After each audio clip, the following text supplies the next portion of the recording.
Dan Walker was desperate to get his dream job presenting Football Focus, only to be given a rude awakening by the show's former boss, who claimed had peaked years earlier and had already got as far as his talent would take him.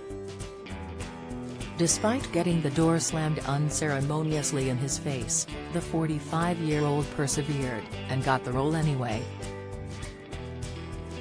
Speaking on a new podcast with host Charles Tyrwhitt, A Tailored Life, Channel 5 star Dan celebrated how far he'd come since that original disheartening comment. Reliving the meeting where Head expressed that he'd love to be on the show, he shuddered. The person who was in charge of that program said, "There are some points in your life when you realize you've got as far as your talent can take you, and I think for you that was probably a few years ago." Basically he was closing the door in my face, Dan explained. Accepting defeat, he added, "I walked away from that thinking, right, that's fair enough, that's his opinion. I'm going to add him to the list of people who think that you're not good enough to get where you want to get to." However, then there was a surprise twist in the tale. Literally within a month he had gone and I was the new presenter of Football Focus. Dan enthused. He explained that had always seen himself as a gentle pesterer who was good at spotting opportunities, and then his persistence in the face of defeat had paid off. Dan also revealed during the podcast that he has really positive mental health and never feels fear about his performance on screen.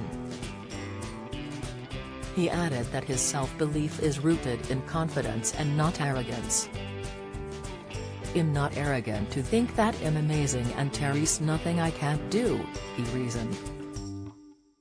"But I'm confident in my ability and the work that I've put in over the years, and I feel that I can do a good job." That meeting wasn't the only difficult one Dan had encountered in his time, and in the past his religious beliefs have also been a barrier. Presenting himself from the start as a devout Christian, the TV host made it clear he wasn't willing to work on Sundays, the Sabbath day. After graduation, he recalls that he wrote around 60 letters to TV and radio stations seeking work, but with unfortunate results. "When I said I don't work on Sundays I'd get laughed out of interviews," he admitted to The Times in a previous interview.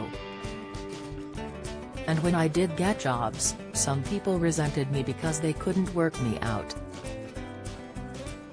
They'd think, how did you get that being like you are?" Dan also became upset when a producer told him not to F it up during one of his first ever live broadcasts for the BBC, as his religious beliefs prohibit profanity. However, he has still had plenty of positive experiences with his employers mentoring him, as he recalled back on the podcast. "My first boss in radio taught me a really interesting way of looking at every job I ever do," he mused. He said, "At the end of each day, make a list and on that list you only need to put two things, one thing you did well and one thing you did badly. The next day, make sure you repeat the thing you did well and don't repeat the thing you did badly." He said that way you get better every single day.